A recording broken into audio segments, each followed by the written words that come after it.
Cette histoire paraît irréelle, presque sortie d'un film. Et pourtant, il s'appelle Ibrahim Yassine. Il grandit dans un petit village chiite modeste de l'est du Liban, dans une famille fidèle au Hezbollah. Depuis l'enfance, on lui répète qu'Israël est l'ennemi absolu, que les Juifs sont des parasites, qu'il faut les haïr et les faire disparaître de la surface du monde. Dans les années 80, il devient naturellement membre du Hezbollah, comme beaucoup dans son entourage. Mais cela ne veut pas seulement dire porter un uniforme. Cela signifie apprendre à manier les armes dès le plus jeune âge, s'entraîner à poser des bombes et jurer fidélité à un mouvement qui glorifie le martyr et rêve d'anéantir Israël. On lui répète que tuer un juif est un acte héroïque, que mourir en combattant l'ennemi est la plus grande des réussites. La haine devient pour lui aussi naturelle que respirer. Mais un jour, sa vie bascule. Sa femme est enceinte et sur le point d'accoucher. Et voilà qu'au moment le plus critique, elle commence à faire une grave crise d'hémorragie. Elle est sur le point de mourir avec le bébé. Et autour de lui, personne ne peut l'aider. La guerre civile a ravagé le pays, les bombardements ont détruit les infrastructures et la corruption a achevé le reste. Les rares hôpitaux encore debout manquent de tout. Médicaments, médecins, matériel. Les routes sont dangereuses, bloquées par des milices. Dans ce chaos, la médecine moderne est presque inexistante. Alors, dans un geste de désespoir, il fait l'impensable. Il appelle l'ennemi. Il supplie les soldats israéliens de l'aider. Contre toute attente, ils répondent présents. Un hélicoptère de Tsahal atterrit. Sa femme est transportée à l'hôpital Rambam de Haïfa. Les médecins israéliens la sauvent.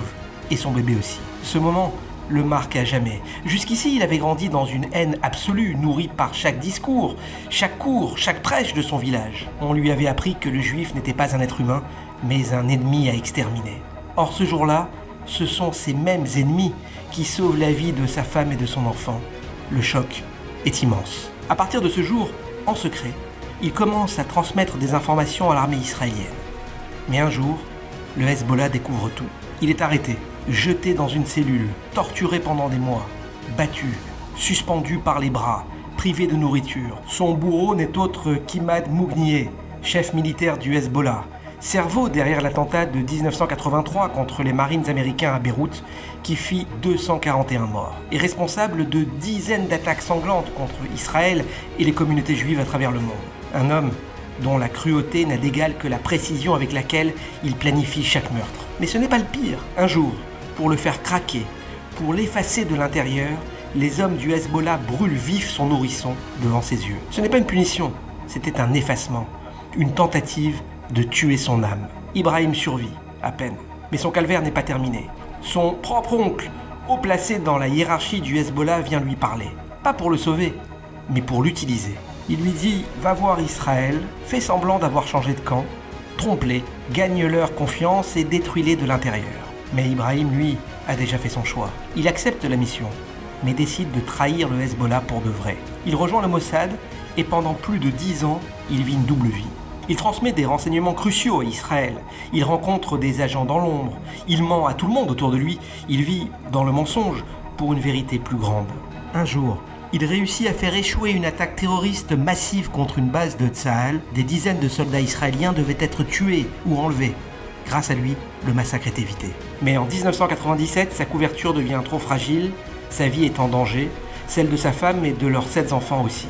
Alors en pleine nuit, le Mossad organise leur exfiltration. Ils franchissent la frontière et entrent en Israël.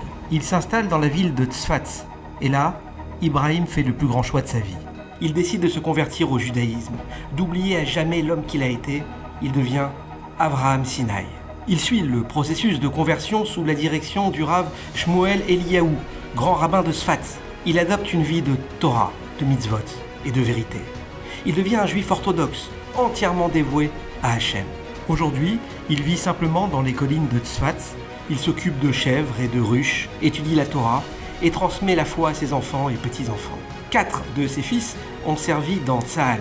L'un d'eux, Amos Sinai, a même reçu une distinction du président de l'État pour son courage au combat. Et lui, Avraham Sinai, aime répéter une phrase qui résume toute sa vie. On n'est pas défini par la famille dans laquelle on est né, ni par le pays, ni par l'uniforme, ni par l'endoctrinement. On est défini par ce qu'on est prêt à sacrifier pour la vérité.